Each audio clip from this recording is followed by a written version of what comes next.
हमारी मांग यह है कि जाति आधारित जनगणना होनी चाहिए निश्चित तौर से, लेकिन इसमें दिक्कत क्या आ रही?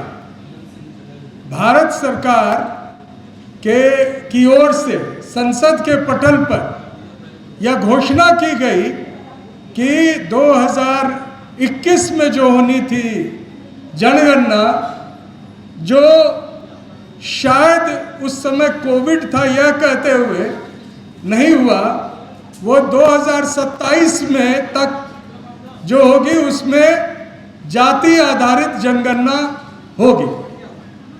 लेकिन दिक्कतें आ रही हैं, और दिक्कतें आ रही हैं तो हम आज बैठे हैं बहुत ही एक सिलसिलेवार ढंग से पिछले 3 बार इसी कॉन्स्टिट्यूशन क्लब में अपना समय देकर कुछ पैसे खर्च होते हैं इसको बुक करने में, सांसदों को आमंत्रित करके कई आते हैं, कई आना मुनासिब नहीं समझते हैं, लेकिन हमें पता है कि हम सभी सांसदों को भी आमंत्रित करते हैं और संसद के ठीक सामने अपनी गुहार लगाते हैं, अपनी बात कहते हैं। अब दिक्कत क्या आई है? दिक्कत ये आई है कि जो सरकार ने घोषणा की थी कि हम जाति आधारित जनगणना करेंगे, उसने सबसे पहले ही धोखा दे दिया। क्या धोखा दिया? 32 प्रश्नावली, प्रश्नों का जो एक हाउस होल्ड सर्वे जिसको कहते हैं, जिसको शुरू किया गया है, उसमें 12 नंबर प्रश्न जो है, जिसमें यह पूछा जाता है कि घर के मुखिया किस समुदाय से आते हैं, उसमें लिखा गया है SC ST या अन्य। हमारी मांग थी कि OBC समुदाय को चिन्हित किया जाए, नहीं किया गया।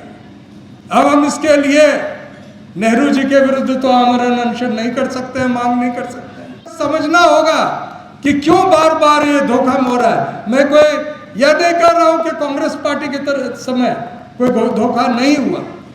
मंडल कमीशन जब VP सिंह द्वारा लागू किया गया, उसकी एक अनुशंसा, तो उसके बाद यह तुरंत सुप्रीम कोर्ट द्वारा स्टे लगा दिया गया, और उस स्टे लगने के बाद उस समय की सरकार, जो उसके बाद VP सिंह के बाद चंद्रशेखर जी कुछ समय के लिए बने और कांग्रेस की सरकार ही थी, उसने 3 चीजों को बहुत शातिराना ढंग से लाया।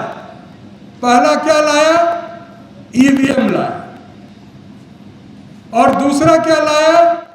उन्होंने कॉलेजियम सिस्टम लाया सुप्रीम कोर्ट में, यानी जज ही खुद जजों को नियुक्त करेंगे। और तीसरा क्या किया?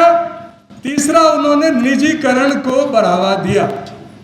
तो निजी रहेगा तो निजी क्षेत्रों में तो आपका आरक्षण है नहीं। दिक्कत यह थी कि अब OBC भी शामिल हो गया, SC ST को, लेकिन OBC को जिस तरह से इस बार जनगणना में चूंकि OBC को गिना जाना है, इसलिए षड्यंत्र शुरू हो गए, और उस षड्यंत्र को एक्सपोज करना जरूरी है। देखिए, ये बात सही है कि कोई भी सरकार, अगर कांग्रेस पार्टी ने उस समय EVM को लाया था तो उसने ATM को भी लाया, कंप्यूटर को भी लाया। तो हम आज नहीं कह सकते हैं कि कंप्यूटर को हटा दिया जाए, हम नहीं कह सकते हैं कि ATM से पैसे नहीं निकालेंगे। लेकिन जो दिक्कतें हैं, क्योंकि मैं उस समय छात्र जीवन में था, तो उस समय हम लोग कांग्रेस के खिलाफ भी बोलते थे, और कॉन्स्टिट्यूशन क्लब ऑफ इंडिया में बोलते थे। तो आज हमें क्यों बोलना पड़ रहा है? देखिए, एक चरित्र होता है, RSS का एक चरित्र। आप गौर करेंगे, जब VP सिंह ने लागू किया मंडल कमीशन की एक अनुशंसा, तो उसके साथ साथ भारतीय जनता पार्टी ने राम मंदिर बनाने के लिए एक रथ यात्रा शुरू की। अब बताएं, राम मंदिर तो हिंदुओं की है, हम हिंदू नहीं है क्या? लेकिन हमें हिंदू नहीं समझा जाता है। क्यों नहीं समझा जाता है? प्राइम मिनिस्टर तो कहते हैं कि हम OBC हैं, लेकिन उस OBC प्राइम मिनिस्टर के ऑफिस में एक भी OBC अधिकारी नहीं है। इस सरकार के जो कई मंत्रालय हैं, उसमें एक भी सेक्रेटरी और जॉइंट सेक्रेटरी रैंक का जो सबसे वरिष्ठ पदाधिकारी होता है, वो OBC नहीं। सुप्रीम कोर्ट में अभी एक भी ओबीसी जज नहीं है। कई हाई कोर्ट हैं जहां एक भी ओबीसी के जज नहीं है। और जब ये लिस्ट आती है तो हम देखते हैं, और एक नया चीज लाया गया है EWS, उसमें बैकलॉग दिया जा रहा है, और उस बैकलॉग से नए लोगों को, जो आप ध्यान दें, EWS का मतलब होता है जो आर्थिक रूप से कमजोर वर्ग, उसमें SC ST OBC शामिल नहीं है, तो वो आर्थिक रूप से कमजोर सवर्ण के लिए आरक्षण है।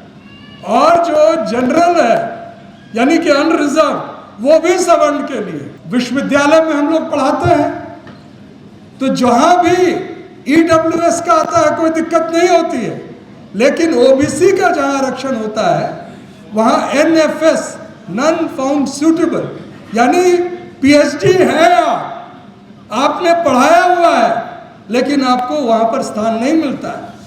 और इस तरह कई जगह हम देख चुके हैं कि जो वैधानिक संवैधानिक 27% अभी दी गई है, और 27% क्यों दी गई, यह भी मैं आपको बता देना चाहता हूं। मंडल कमीशन के सामने यह बड़ी समस्या थी कि सुप्रीम कोर्ट ने 50% कैप लगाया हुआ था, यानी आरक्षण 50% से ऊपर नहीं बढ़ सकती थी। तो पहले से SC ST को 22.5% था, तो बचे कितने?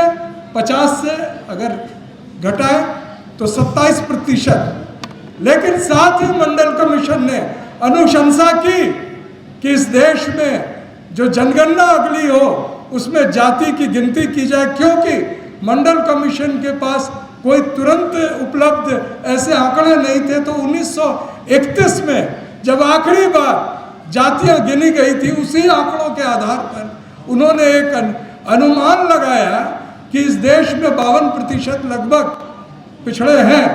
लेकिन सच्चाई यह है कि 52% से कई गुना अधिक OBC। तो दिक्कतें हैं सर।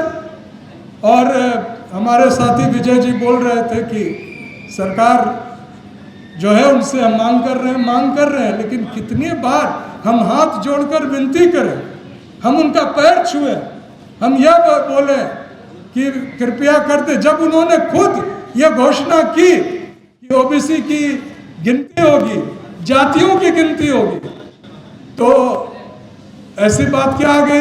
जो दलित हैं उनको अपमानित करने के लिए उनके देह पे पेशाब किया जाता है। कई जगह जो हमारे आदिवासी भाई हैं उनके जल जंगल जमीन सभी पर कब्जा किया जाता है। तो इस समय जो ऐप से होगा जो आपके काउंटिंग, उसमें बता दिया जाएगा कि आप तो सिर्फ 10% है, आपको 52 बेकारी में कह रहे हैं अपने आप। तो ऐसी परिस्थिति में मैं समझता, सुधांशु, तो मैं चूँकि हमारे नेता भी आ चुके हैं और अपनी बात को मैं ख़त्म करते हुए ये बिल्कुल आग्रह करना चाहता हूँ यहाँ बैठे सभी लोगों से, इस देश में कोने कोने में जो हमारे YouTube मीडिया खास तौर से हैं, जो हमारी बात सुन रहे हैं, कि जो इस सरकार का विरोध आप सड़क पे करने जाए तो तुरंत केस हो जाता है। तो एक बार उन्होंने किया था, एक बार वो कोविड को भगाने के लिए थाली लोटा बजवाया था। तो मुझे लगता है कि हमें भी अपनी बात को सुनाने के लिए कोई एक दिन मुकम्मल तय करके, और यहाँ हमारे कई साथी हैं, वो तय करें और पूरे देश में यह माहौल बनाया जाएगा कि जो प्रधानमंत्री जी हमारी बात सुने, इसके लिए चाहे थाली बजाना पड़े, लोटा बजाना पड़े, हम बजाएंगे।